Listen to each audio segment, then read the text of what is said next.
My gift to God. What special gift have you received from God? Is your gift a big smile that lights up the room? Is it a strong arm that helps with household chores? Or are your feet quick and ready to help? 8-year-old Jafet wasn't sure what his special gift was until the pastor called his parents and complimented his way of speaking. Your son speaks very well, the pastor said. He could preach next Sabbath.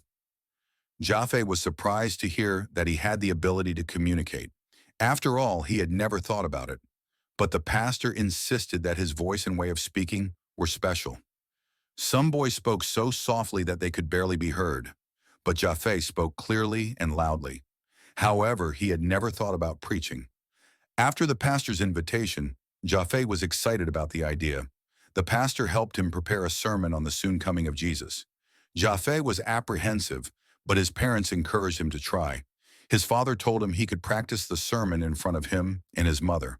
So that night, Jafet set up a high stool in the living room and used it as a pulpit. He stood behind the stool, arranged the pages of the sermon on the makeshift pulpit, and prayed, "God, please use me as an instrument to speak to your people." Then he read the sermon. It wasn't easy. He was reading the sermon for the first time. When he finished, he prayed, "God, may my parents to whom I preached understand what I said." His mother hugged him and encouraged him to keep practicing. "You still have work to do, but it was really good," she said. Jafet resolved to try harder. The next day, Monday, was very busy. Jafet didn't have time to review the sermon before preaching it to his parents that night. When he finished, his mother said it was better than the first time. Jafet resolved to try even harder. The next day, he read the sermon 15 times before preaching. Whenever he had a free moment, he would read the sermon. That night, he found it much easier to preach to his parents. His mother was very pleased. "It gets better and better," she exclaimed. "You haven't made any mistakes." Jafet felt great. On Wednesday, he read the sermon 9 more times. That evening, his mother told him that he had done his best. But on Thursday, his mother told him not to read the sermon. "You need time to relax," she said. On Friday night, Jafet practiced and preached the sermon one last time. On Saturday morning, Jafet felt a little scared. But as he stood behind the pulpit in church, he felt the presence of the Holy Spirit.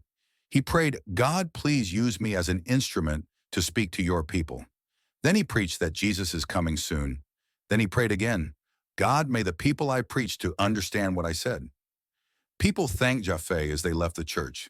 They said he had a special gift from God. "You are a very good preacher," said one person. "You should become a pastor in the future," said another. That Saturday was Jafet's first day preaching in church, but it wasn't his last. Jafet is now 11 years old and has preached several times in Lusaka, the capital of Zambia. He is happy that God gave him the gift of speaking, but he knows he is not the only child with a gift from God. All children have a special gift from God. "I would like to encourage other children to use the spiritual gifts and talents that God gives them," he said.